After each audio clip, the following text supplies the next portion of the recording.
দেখো, আমাদের সবার আগে গাড়ি চালানোর আগে আমাদের ট্রাফিক রুলস অ্যান্ড রেগুলেশন সম্বন্ধে জানতে হবে। তো ট্রাফিক রুলস অ্যান্ড রেগুলেশন বলতে আমরা কি বুঝি সবার আগে জানতে হবে।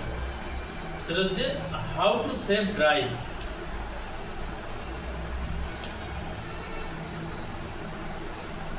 সেফ ড্রাইভ আমরা কিভাবে করব?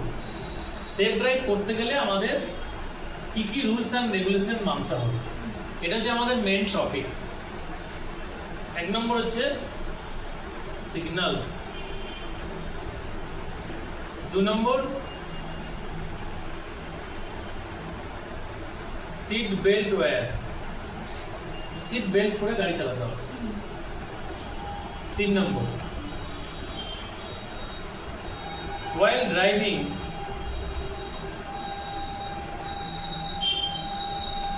don't use mobile phone, গাড়ি চালানোর সময় আমরা মোবাইল ফোন ব্যবহার করব না। 4 নম্বর don't drink and drive, গাড়ি চালানোর সময় আমরা মদ্যপান করে বা কোনো তামাক জাতীয় দ্রব্য সেবন করে গাড়ি চালাবো না।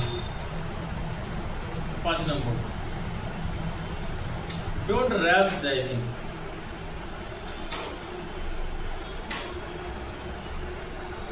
যেখানে বাজার এরিয়া থাকবে, স্কুল এরিয়া থাকবে, এইসব চত্বরগুলোতে আমরা ডেঞ্জারাস ড্রাইভ করে বেরিয়ে যাব না।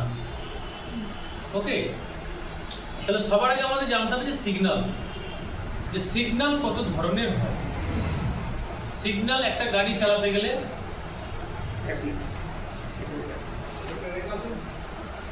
সিগন্যাল কত ধরনের হয় এটা আমাদের জানতে হবে।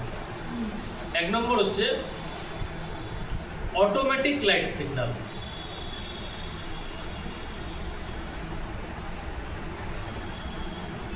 অটোমেটিক লাইট সিগন্যাল কোথায় থাকে? যে কোনো চৌরাস্তা বা তেরাস্তার মোড়ে লাইট জ্বলে। কি কি লাইট জ্বলে? Red light, yellow light, green light, এই লাইটগুলো জ্বলে। তাহলে আমাদের জানতে হবে যে ট্রাফিকের লাইটের মিনিং কি আছে। আমি একটা আননোন পার্সন, গ্রাম থেকে এসেছি ড্রাইভিং করতে, কলকাতার দিকে এসেছি, তখন কিন্তু যদি আমরা লাইটের মিনিংটা না জানি তাহলে আমাদের কেস খেতে হবে, নাহলে গাড়ি অ্যাক্সিডেন্ট হবে। তাহলে লাইটের মিনিংটা আমাকে জানতে হবে যে যখন গাড়ি রেড লাইট জ্বলবে রাস্তায়, রেড লাইট মানে কি? Complete stop. নির্দিষ্ট একটা জায়গা থাকবে, একটা লাইন টানা থাকবে, তার আগে আমাকে থামতে হবে। তাহলে রেড লাইট মিনিং হচ্ছে কমপ্লিট স্টপ। তাহলে রেড লাইটের পরে যখন ইয়েলো লাইট ব্লিঙ্ক করবে তখন আমরা কি করব? রেডি হব, গেট রেডি, গাড়ি ছাড়বার জন্য প্রস্তুতি নেব। ওকে, তারপরে গ্রিন সিগন্যাল আসবে। তাহলে গ্রিন সিগন্যাল যখন আসবে তখন আমরা কি করব? স্টার্ট। তাহলে এটা গেল আমাদের লাইট সিগন্যাল। এরপরেও আরেকটা সিগন্যাল আছে, সেটা হচ্ছে ইয়েলো লাইট ব্লিঙ্ক করছে, কনস্ট্যান্ট ইয়েলো লাইট ব্লিঙ্ক করছে।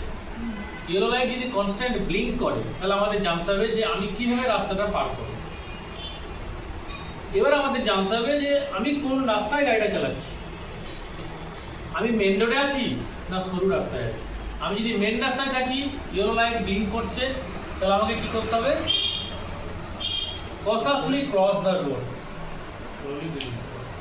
মানে আমাকে ডান দিক বাঁ দিক দেখে রাস্তাটাকে পার করতে হবে। যদি আমি সরু রাস্তায় থাকি, আমি মেন রাস্তায় উঠবো, ইয়েলো লাইট ব্লিঙ্ক করছে, আমাদের কি করতে হবে? গলির মুখে, সরু রাস্তার মুখে এসে আমাকে কমপ্লিট স্টপ করতে হবে, ডান দিক বাঁ দিক দেখতে হবে, দেখে রাস্তায় উঠতে হবে। আমাকে কিন্তু এক চান্সে রাস্তায় ওঠাবো না। এরকম করে কিন্তু আমাদের বেশিরভাগ গ্রাম বাংলার দিকে, শহরের দিকে, গলি থেকে যখন গাড়িগুলো বেরোচ্ছে, মেনলি আমি বাইকের উদ্দেশ্যে বলছি, তারা কিন্তু এক চান্সে রাস্তায় উঠিয়ে দেয়। এই এক চান্সে রাস্তায় উঠিয়ে দেওয়াতে গাড়ির অ্যাক্সিডেন্টের সংখ্যা বেড়ে গেছে। তাহলে আমাদের ট্রাফিক রুলসটা মানতে হবে। আমাদের কি করতে হবে? আমাকে গলির মুখে এসে থামতে হবে। থামানোর পর ডান দিক বাঁ দিক দেখতে হবে যে কোনো গাড়ি আসছে কি, দেন ওঠাতে হবে। বোঝা গেল কি বললাম?